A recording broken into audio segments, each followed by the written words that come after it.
மக்களே, இந்த வீடியோ பார்த்தீங்கன்னா ஞாயிற்றுக்கிழமை அன்னைக்கு எடுத்தது. என்னடா ஞாயிற்றுக்கிழமை அன்னைக்கு சட்னியோட சாப்பிட்டுட்டு இருக்கானேன்னு நினைக்கிறீங்களா? இல்லைங்க, இதை வந்து சனிக்கிழமை அன்னைக்கு சாப்பிட்ட கிளிப்பு மட்டும் எடுத்திருந்தோம்.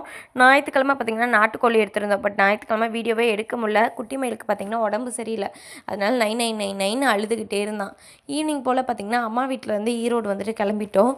போகிற வழியில் பார்த்தீங்கன்னா இந்த டேம் இருக்குது பாருங்கள். தண்ணி வந்துட்டு நீக்கி விட்டுருக்காங்க. அப்படியே சும்மா அது காற்று அப்படியே நல்லா ஜில்லுன்னு அடிச்சுதுங்க. எவ்வளோ தண்ணி பாருங்கள். இன்னும் ஒரு 5-6 மாதம் இந்த மாதிரி தண்ணி இருக்கும்னு நினைக்கிறேன். அதுக்கப்புறம் பார்த்திங்கன்னா அப்படியே காஞ்சு போய் கிடைக்கும். இதெல்லாம் பார்த்திங்கன்னா பார்க்கவே சூப்பராக இருந்தது. கொஞ்ச நேரம் நின்று வேடிக்கை பார்த்துட்டு அதுக்கப்புறம் பார்த்திங்கன்னா வீட்டுக்கு வந்தாச்சு. வரும்போது கடையிலேயே வந்துட்டு காய் ஏதாவது வாங்கிட்டு வரலான்னு போனோம். கீரை இருந்ததுனால பார்த்திங்கன்னா சரி ஓகே கீரை வாங்கிட்டு வரலான்னு சொல்லிட்டு கீரை வாங்கிட்டு வந்தாங்க. கீரை வாங்கிட்டு வரதெல்லாம் பெருசு இல்லை. அதை வந்துட்டு பொரித்து அரிஞ்சு வணக்கிறது தான் பார்த்திங்கன்னா மேட்ரு. அப்படியே வந்துட்டு பொரிச்சோம் அப்படின்னா போர் அடிக்குன்னு சொல்லிட்டு லைவை போட்டு விட்டு லைவில் அப்படியே பேசிக்கிட்டே வந்துட்டு பொரிச்சதுனால பார்த்திங்கன்னா எதுவுமே தெரியலைங்க. இந்த வீடியோ பிடிச்சதா நம்ம சேனலை சப்ஸ்கிரைப் பண்ணிக்கோங்க.